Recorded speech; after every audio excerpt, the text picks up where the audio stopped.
Di affect sa initiation. Denote lang na siya sa tuang direction, sa tuang loads. Sige. So, muna siya ipasabot aning reversal lateral force. Solution ta. Kung nakahindom mo, kani nga problem karon is natay axial load, natay NU. Og kung man ang imong cross section sa imong column, ado kay hangin dira or pwede pod nga na kay hangin diri o unsay nahitabo. Una nimo pang ipangutana sa imong kaugalingon, tension ba ni or compression. Naipit imong column mo na naduot siya, syempre compression. Ug compression na kay bising and anig naong. Imores dapat yung tulo. Katong wala, katong compression, katong tension. For compression, inani siya 0.17 1 plus NU over 14 square root of FC prime BWD.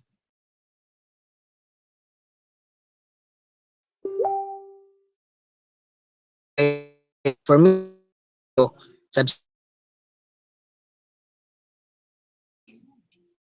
diri sa call, ang BW ug D pwede magbaylo. Di, unlike sa beam, kung beam ta, di ba, muni ang B, o muni ang total height, so diri ka maka-determine og ding effective depth. Sa beam, always gyud kani nga dimension, ang gamiton sa imong formula, mo gina siya ang B, W, di ba? Pero diri sa column, dili man gud. Actually, ang basis gud ana is ang direction sa tuang shear force. Iman gini ninyo ha. Kung natay shear force along X, kung may X, parallel na axis. Ang atong i-consider nga BW dira is ang dimension nga perpendicular sa iya.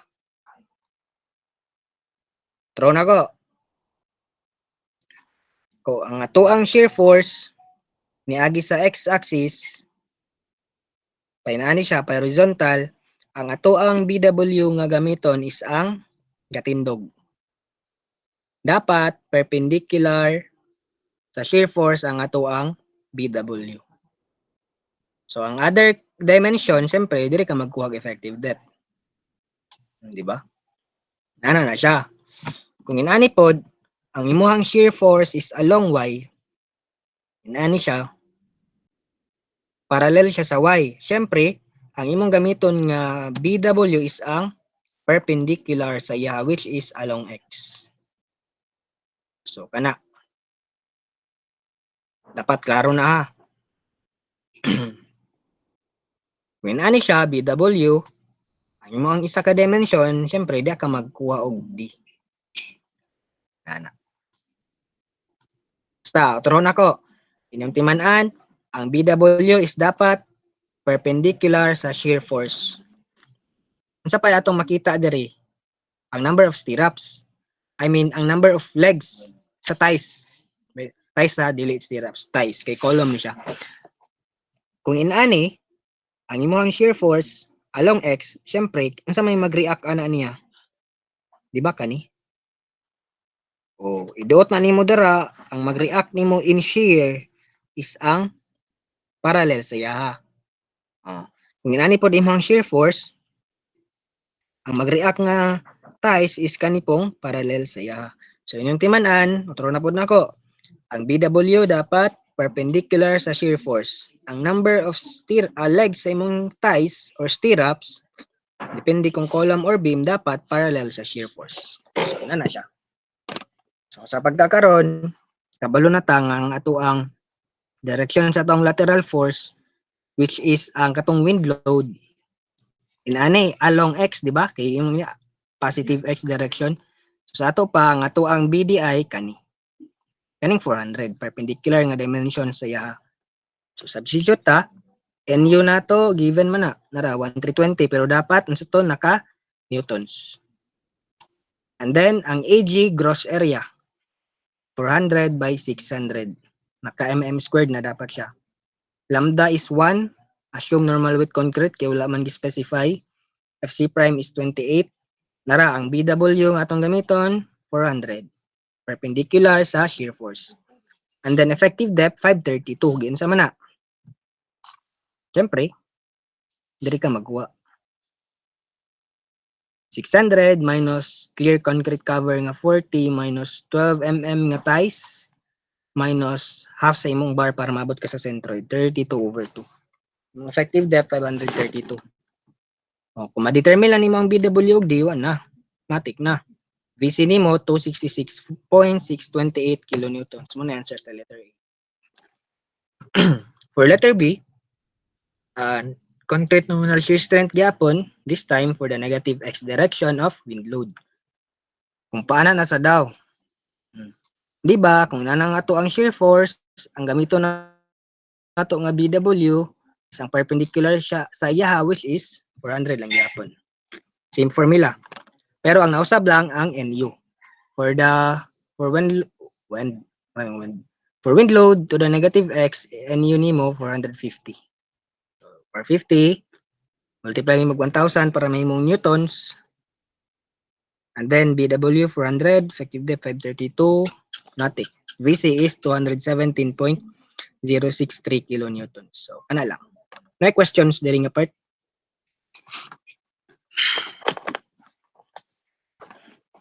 One, two, three, four, five, wala. Di wala. Sige. Last problem na ni. Seatwork na rin mo. Letter C, determine the required spacing of the shear reinforcement. So, parehara ni atong gipang-solve na to kaganina og atong last week nga mga steps.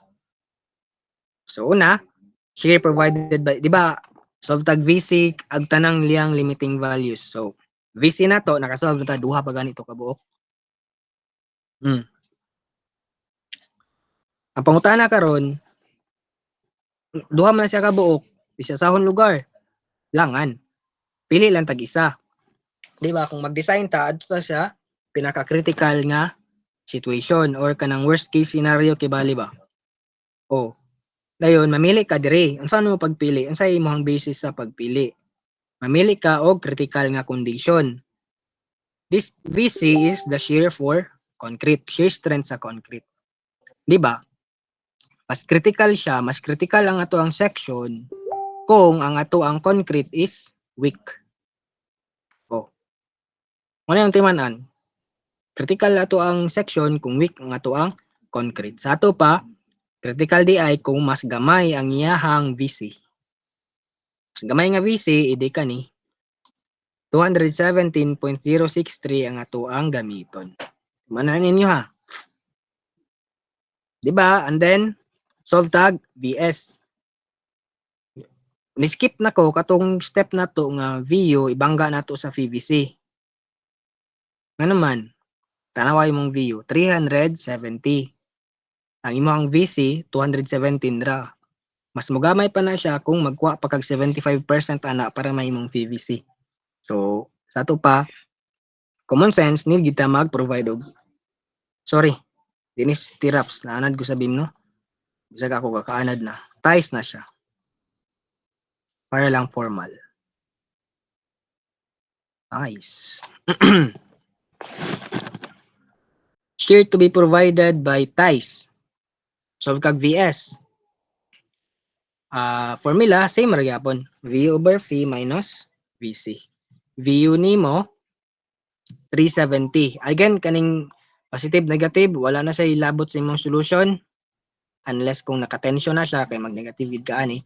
Pero, kani siya is sa direction ra na siya. VU 370, 3.75 for shear minus VC nga 217.063. Kani ang critical.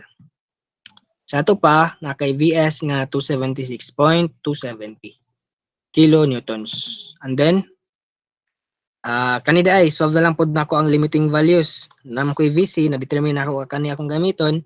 VC niya 162.797, 1 VC 81.399, and then kaning duha 0.33 square root of FC prime BWD 371.590 ug ang 0.66 times 2 nako 743.180.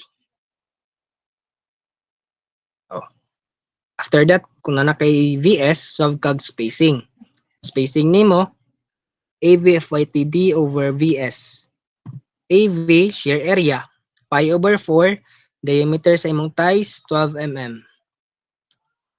Multiply nimo og number of legs. Uy. Number of number of legs daw. 3. Tanaw na to balik. Oh. Dara to ang figure. Diba? Dara to ang shear force. Ang number of legs nga imong consider dapat parallel sa yaha. O, ang parallel sa yaha nga legs sa 2, 3. O, mo tong 3. Nakay 3 nga number of legs dira. FYT given for 1.5. Kung inani ha, kung FY ang given, di ba akong giingon last week, for main bar na siya. Pero kung walay lain nga given nga yield stress, kung walay lain nga FYT dira, mo na imong gamiton as FYT. 415 megapascal. And then, effective depth 532. VS, substitute lang na nimo dira nga dapat naka newtons 1,000. Pero kung taasan mo ni sa calcio, kaning dot dira, imo lang na, wala lang na siya. Naka newtons na siya. Ang decimal point dira. So solve ka na kay spacing nga to 71.144 millimeters. And then, check na to sa maximum spacing, no? Bangga na to. VS, di ba? Atong tanawon, VS. VS na to 76.270. Ibangga na to diri sa 0.33. Square root of FC prime BWD. Kung atong nakita, VS mas less than. Mas gamay siya sa 0.33.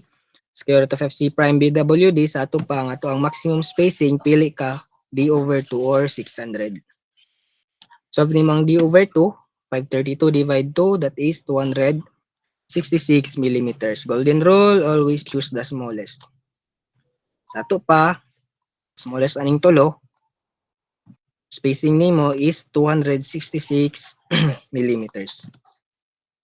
Nana. Sa actual, pwede 260 or 265. Depende sa imo, pero mas maayo kung naka-divisible by 10. Pwede po 5. Depende. Pero kung sa choices, example lang para di mo malibog ba. 260, 265,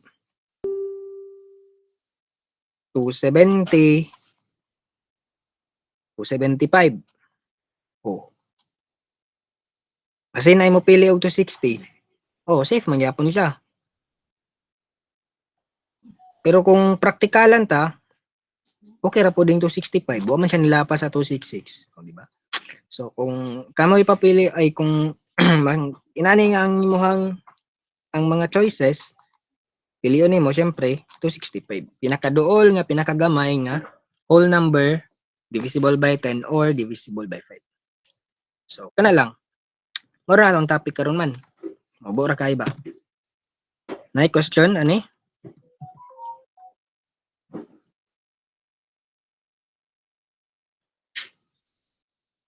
Hello. Wala, sir.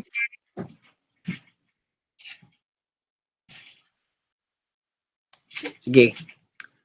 Kung wala, what? What lang what?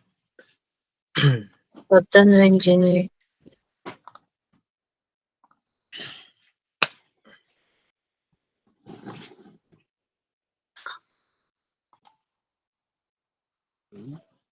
Wait lang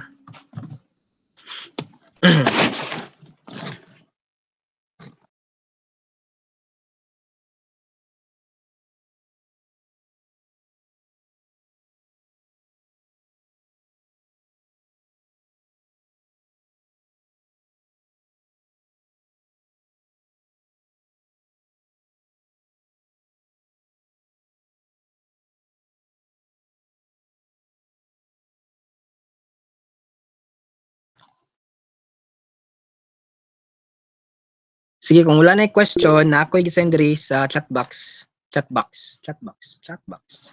Google Form mo na inyo ang seat work karon. Oh, ang submission ana taman 10:30. O 3 hours pero siya 1 minute pwede na ni man sira no eh. Isa ra man naka problem mo na mag-serve sa inyo karon